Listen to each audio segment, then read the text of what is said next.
The girl was the kind of child most people never really noticed. She sat near the back of the classroom, kept her eyes low, and spoke only when she was spoken to.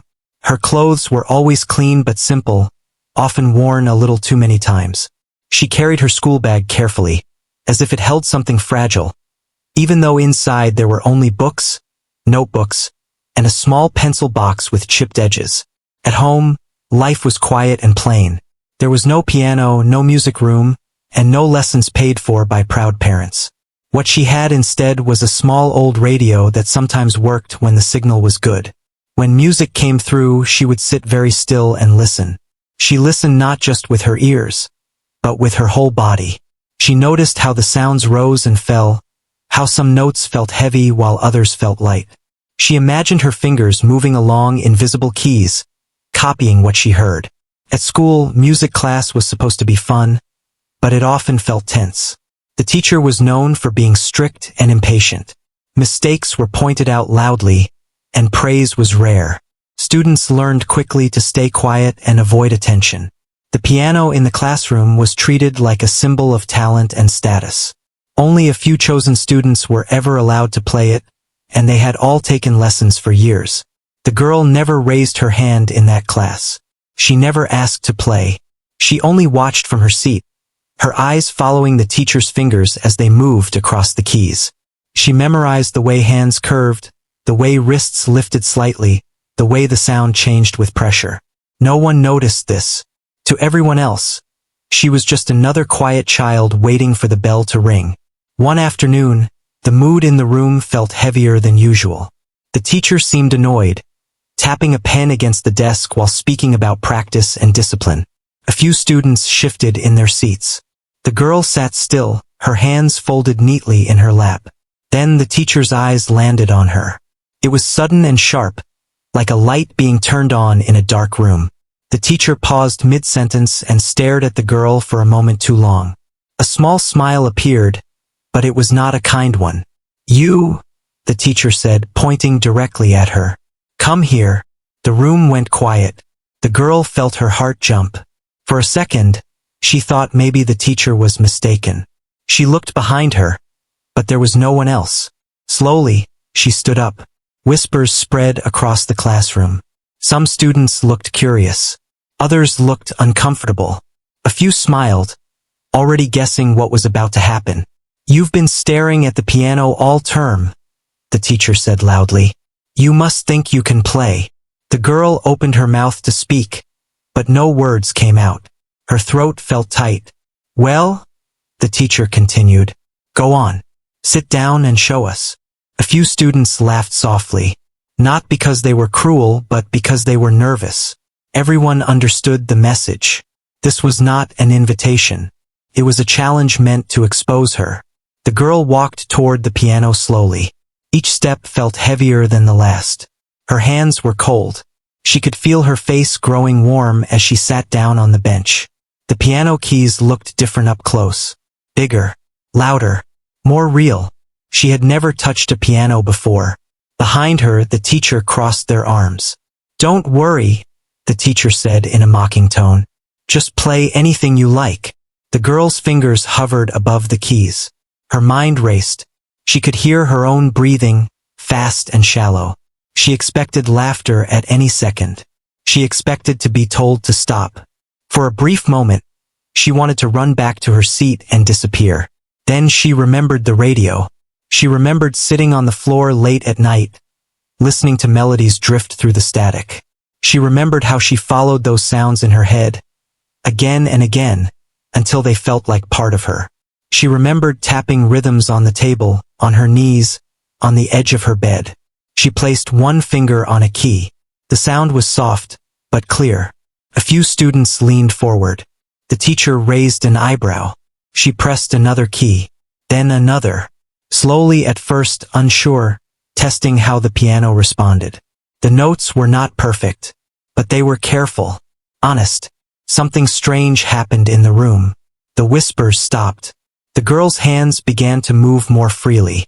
Her fear did not vanish, but it faded into the background. The piano started to feel less like an enemy and more like a voice she already knew. She played a simple melody she had heard many times before, shaped by memory rather than training. The sound filled the classroom. A student in the front row stopped tapping their foot. Another lowered their phone without realizing it. Even the teacher stopped smiling. The music was not fast or flashy. It was gentle, carried emotion instead of technique. Some notes lingered longer than expected. Others came softly, like a question being asked. The girl did not look up. She focused only on the keys and the feeling in her chest. She was no longer thinking about the class or the teacher. She was thinking about sound, about how it moved through the room, about how it made her feel less alone. When the final note faded, she lifted her hands and sat very still. No one spoke. The silence was heavy, but it was different from before. It was not awkward. It was full. The teacher cleared their throat but did not say anything right away. Students looked at one another, unsure of how to react. Some felt confused. Some felt surprised. A few felt something they couldn't quite explain. The girl slowly stood up and returned to her seat. Her legs felt weak. She expected a comment, a correction, maybe even a harsh remark. None came. The bell rang soon after, breaking the moment. Chairs scraped against the floor. Students filed out of the room, whispering again, but this time in a different tone. The girl gathered her bag and walked out quietly, just as she always did. But something had changed. She did not fully understand it yet. All she knew was that her heart was still beating fast, and her fingers still remembered the keys. What began as an attempt to embarrass her had opened a door no one saw coming. And this was only the beginning. The next music class felt different from the moment the students walked into the room. Nothing had been said out loud, but everyone remembered what happened before. The piano sat in the same place, silent and closed, yet it seemed to hold more weight than it ever had. The girl returned to her usual seat near the back. She kept her head down just like always. She did not look toward the piano this time. Her fingers rested in her lap, still and careful. Inside, her thoughts were loud. She replayed the moment again and again. The sound of the keys, the silence afterward, the way the room had changed. She wondered if she had done something wrong. At home, nothing was mentioned. There was no one to tell, and even if there was, she wasn't sure how to explain it. She sat by the radio that evening, listening as she always did. The music felt familiar but also distant. For the first time, she questioned herself. Maybe it had been luck. Maybe the piano at school had made it seem better than it really was. Back in the classroom, the teacher entered without their usual sharp energy. Their steps were slower. Their eyes scanned the room, stopping briefly on the girl before moving away. If anyone noticed, they didn't say anything. The lesson began like any other. Notes were written on the board. Students copied them down. A few volunteers played short exercises on the piano. Each performance was met with quick correction and little patience. The girl stayed quiet. Whispers started again, but they were softer this time. A student leaned toward another and spoke under their breath. Someone else turned around and looked at the girl with curiosity instead of amusement. She felt it, even without looking up. The teacher eventually closed the book with a firm sound. "Practice," they said.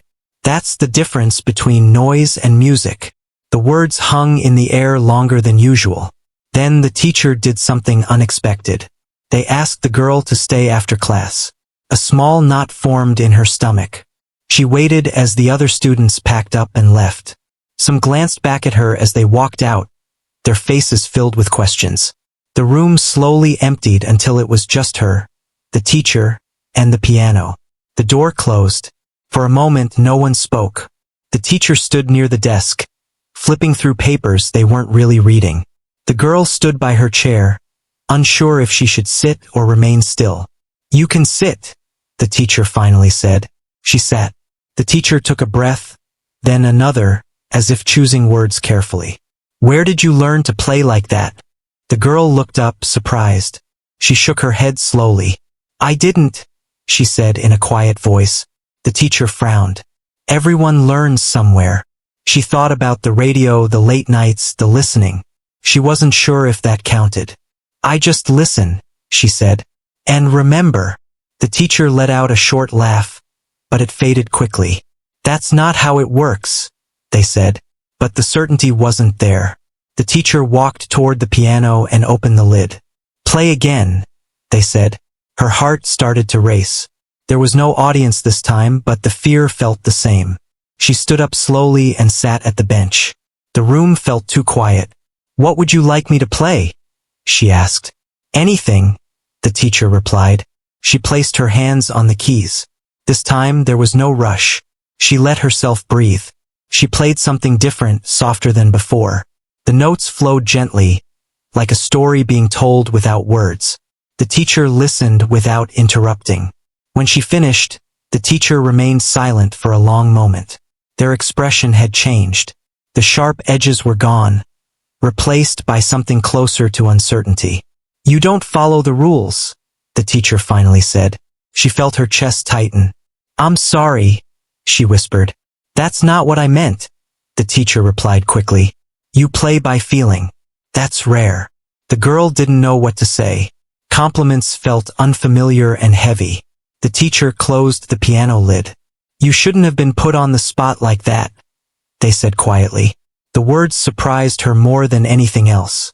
I thought. The teacher paused. I thought I was teaching a lesson. She nodded, though she wasn't sure what lesson that had been. After that day, small changes began to happen. The teacher no longer used her as an example. In fact, they avoided calling on her at all. Instead, they observed. Sometimes, during class, the teacher would glance at her hands, as if imagining them on the keys. Other students started treating her differently too.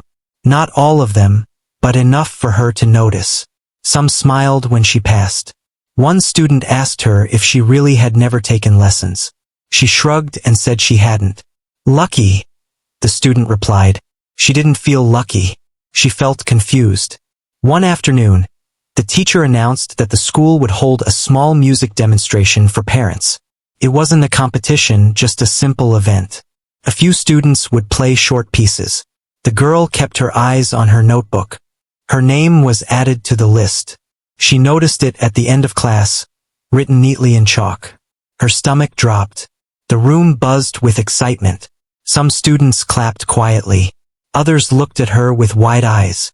She wanted to disappear. At home that evening, she sat by the radio again. The music felt closer now, almost like a guide. She practiced on the table, tapping out rhythms. She imagined the piano keys beneath her fingers, each one familiar despite her limited time with the real thing. Fear stayed with her, but something else was growing alongside it. A sense of responsibility. Not to impress, but to be honest. She knew the teacher would be watching. She knew the room would be full. And she knew that the piano would ask her to speak again, without words. The day of the demonstration was approaching, and there was no turning back. The morning of the music demonstration arrived quietly, almost too quietly. The girl woke up before the alarm, her eyes opening to the soft light coming through the window. For a moment, she forgot what day it was. Then her chest tightened as the memory returned. Today she would sit at the piano again. She moved slowly through her routine, careful not to wake anyone. There was no special breakfast, no words of encouragement. Life went on as usual, and in a strange way that helped. The ordinary feeling reminded her that music was just another part of breathing, not something meant to frighten her. At school, the hallways felt louder than normal. Parents walked in with curious faces, greeting teachers and scanning the walls decorated with student work. Chairs had been set up in the music room, filling the space tightly. The piano stood at the front, polished and waiting. The girl slipped into the room early and took a seat near the side. She watched as other students arrived, some smiling, some nervous, all dressed a little nicer than usual. A few looked at her and nodded. One gave her a small thumbs up. She tried to smile back but wasn't sure if it looked real. The teacher moved around the room, checking the list and adjusting chairs. They looked more tense than the students. Every so often, their eyes drifted toward the piano, then toward the girl, then away again. When the room was full, the noise settled into a soft hum. Parents leaned forward in their seats. Phones were silenced. The door closed. The demonstration began. One by one, students went up to play. Some pieces were fast and bright. Others were careful and practiced. Parents clapped politely after each performance. The teacher nodded, sometimes whispering instructions. The girl listened closely, her hands resting together, fingers gently pressing into one another. She felt each performance in her chest, not as competition, but as shared courage. Then it was her turn. The teacher called her forward, their voice steady but low. The sound of her chair moving echoed in her ears as she stood. Every step toward the piano felt slower than the last. She could feel eyes following her, curious and expectant. She sat on the bench and adjusted herself slightly. The room felt too large, too bright. The piano keys stretched out before her like a path she wasn't sure she deserved to walk. For a brief moment, she hesitated. Then she placed her hands on the keys. The first note came out soft, almost shy. She let it linger, listening to how it filled the space. Then she played another. Slowly, carefully, she began. This time, she didn't rush. She played a melody shaped by memory and feeling, something that had lived inside her for a long time. It wasn't perfect. There were small pauses, moments where her fingers searched. But there was honesty in every note. The room grew quiet. Parents leaned forward without realizing it. A few exchanged looks. The teacher stood completely still. As the music continued, something shifted. The notes began to flow more freely, as if the piano recognized her touch. Her shoulders relaxed. Her breathing slowed. She was no longer thinking about the room or the people. She was thinking about sound, about how one note led gently into the next. Some parents felt a tightness in their throats and didn't know why. Others smiled softly. A few closed their eyes. When the final note faded, there was a pause. Then the room filled with applause. It wasn't loud at first. Started slowly like rain, then grew stronger. The girl froze for a second, unsure what to do. She stood up and bowed slightly, just as she had seen others do. She returned to her seat, her heart pounding. The teacher cleared their throat and moved on to the next student. But the energy in the room had changed. Whispers spread, but this time they were filled with admiration rather than curiosity. After the demonstration ended, parents gathered near the front, speaking quietly among themselves. Some approached the teacher with questions. Others looked around, searching for the girl. She stood near the wall, holding her bag tightly. She wished she could disappear into the crowd. Parent approached her gently. "That was beautiful," they said. She nodded, unsure how to respond. Another parent smiled at her. "How long have you been playing?" She shook her head. "I don't really play," she said honestly. The parents exchanged surprised looks. The teacher watched this from across the room, their expression unreadable. Later that afternoon, the teacher called her into the classroom again. The room was empty, quiet in a different way now. "You did well," the teacher said. She nodded. "You understand music in a way that can't be taught easily," the teacher continued.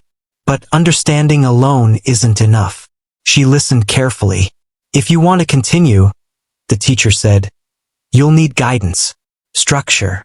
She thought about the radio, the late nights, the listening. She thought about how far that had brought her. "I'd like that," she said softly. The teacher nodded. "We'll see what can be done." That evening, the girl returned home with the same quiet steps she always used. She sat by the radio again, but the music felt different now. It no longer felt like something far away. It felt closer, reachable. Her fingers moved along the air, pressing invisible keys. She didn't know what the future held. She didn't know if this moment would lead to anything more. But she knew one thing for certain. The piano was no longer a place of fear. It had become a place where her voice could exist. And somewhere deep inside, a new kind of confidence was beginning to grow. The days after the music demonstration passed slowly, but they no longer felt empty. The girl returned to school with a quiet awareness that something had shifted. She still walked the same hallways and sat in the same seat, but people looked at her differently now. Not with pressure and not with teasing. It was more like curiosity mixed with respect. She tried not to let it change her. She kept her head down and focused on her work. Still, she noticed the small things. A classmate saving her a seat. Another asking how her day was going. These moments felt strange, almost unreal, but not unwelcome. In music class, the teacher behaved differently too. The sharp tone was softer, measured. Instructions were clearer. Mistakes were corrected without raising a voice. The piano was used more often, and more students were invited to try. It felt as if the room itself had learned something. One afternoon, after the final bell, the teacher asked the girl to stay back again. This time, there was no fear in her chest, only a gentle nervousness. The teacher closed the door and sat at the desk instead of standing. "I've been thinking," the teacher said, "about what's fair." The girl listened. "You have something natural," the teacher continued, "but talent without support can fade. I don't want that to happen." The girl wasn't sure how to respond. She had never thought that far ahead. Music had always lived quietly in her life, like a secret friend. "There's an after-school practice slot," the teacher said. "The piano room is usually empty. You can use it." Her eyes widened slightly. "You don't have to," the teacher added quickly. "Only if you want to." She nodded. "I want to." That was how it began. The first afternoon alone in the piano room felt strange. The room was quiet, the air still. She sat on the bench and placed her hands on the keys. Without an audience, the piano felt different. Honest. Patient. She played slowly, stopping often. She made mistakes and corrected them. Sometimes she laughed softly when a note came out wrong. Other times she closed her eyes and listened carefully, letting the sound guide her fingers. Days turned into weeks. She came early and left late. She practiced when the building was quiet, when the piano seemed to breathe with her. The teacher checked in from time to time but never hovered. Guidance was given gently, without control. At home, she still listened to the radio. But now, she listened differently. She tried to match the sounds she heard with what she knew on the piano. Her fingers tapped more confidently. The invisible keys felt closer to real ones. Word slowly spread. A few teachers from other classes heard about her. One stopped her in the hallway and told her they had been at the demonstration. Another asked if she would play during a small school event. The attention made her uncomfortable, but she understood that it came from a good place. Still, not everyone was kind. One day, she overheard students whispering that she was being favored, that she was lucky, that others worked just as hard. The words stung. That evening, she sat at the piano and struggled to play. Her fingers felt heavy. Doubt crept in, quiet but persistent. The teacher noticed the change the next day. "You don't owe anyone perfection," they said simply. "You owe yourself honesty." The words stayed with her. Another small performance was planned, this time during a school assembly. The idea of playing in front of a larger crowd made her stomach twist. But she agreed. Not because she felt ready, but because she knew growth lived just beyond comfort. The day of the assembly arrived. The hall was full. Students filled the seats, restless and loud. Teachers stood along the walls. The piano waited at the front. When her turn came, she felt the old fear return, but it didn't control her. She sat down and placed her hands on the keys. She played. The music filled the hall, steady and warm. The noise faded. Even the restless students grew quiet. The sound carried emotion, not force. It didn't ask for attention. It earned it. When she finished, the applause was strong and genuine. She walked back to her seat with her head held just a little higher. Later, the teacher spoke to her again. "There may be opportunities outside this school," they said. "Programs, scholarships. But that decision is yours." The girl thought about it carefully. She had never imagined leaving her quiet routine. The idea was exciting but also frightening. "I want to learn," she said. "Step by step." The teacher smiled. At home that night, she sat by the radio, but she didn't turn it on right away. She thought about how far she had come from that first moment at the piano, when fear had nearly swallowed her. she realized something important. The teacher hadn't just learned a lesson that day. So had she. She learned that talent could be quiet and still strong. That mistakes didn't mean failure. That being seen didn't have to mean being judged. As she finally turned on the radio and listened to the music drift through the room, she felt calm. She wasn't chasing applause. She was building a voice, and it was growing stronger with every note. Time moved forward in small, steady steps. There was no sudden leap, no loud announcement that everything had changed. Instead, change came quietly the way music often does. The girl continued her after-school practice week after week. Some days felt easy and others felt heavy. On difficult days, her fingers refused to cooperate, and doubt returned without warning. But she learned not to run from it. She stayed at the piano, breathing through the mistakes, listening carefully, trying again. The teacher remained a guide rather than a judge. Lessons were short and focused. There was talk about posture, timing, and listening more than playing. Sometimes the teacher simply sat back and let her explore. "You don't need to sound like anyone else," the teacher once said. "You need to sound like yourself." Those words settled deep inside her. Outside the music room, life stayed mostly the same. She still walked home along the same streets and helped with small chores. She still listened to the radio in the evenings. But now, when music played, she no longer imagined. She remembered. She understood. Opportunities slowly appeared, never forced. A local community center invited her to play during a small weekend event. The room was modest, the audience small. She agreed. On the day of the event, she felt nervous but ready. The piano there was older and slightly out of tune. She liked it anyway, felt honest. She played a few short pieces, nothing complicated. People listened quietly. When she finished, they smiled and clapped, not loudly, but sincerely. A few thanked her for the calm she brought into the room. That mattered more than applause. Word spread, not through headlines, but through conversations. A music instructor from outside the school heard about her and offered free guidance once a week. It wasn't a promise of greatness, just a chance to learn. She accepted. The lessons were challenging. She struggled with reading music at first, her instincts faster than her understanding. There were moments of frustration, moments when she felt behind others her age. But she kept going. The instructor noticed something early on. "You listen before you play," they said. "That's your strength." She nodded. Listening had always been her beginning. At school, the teacher who once tried to embarrass her stood quietly in the background now, watching her growth with humility. There were no apologies spoken aloud, but they were felt. Support replaced pride.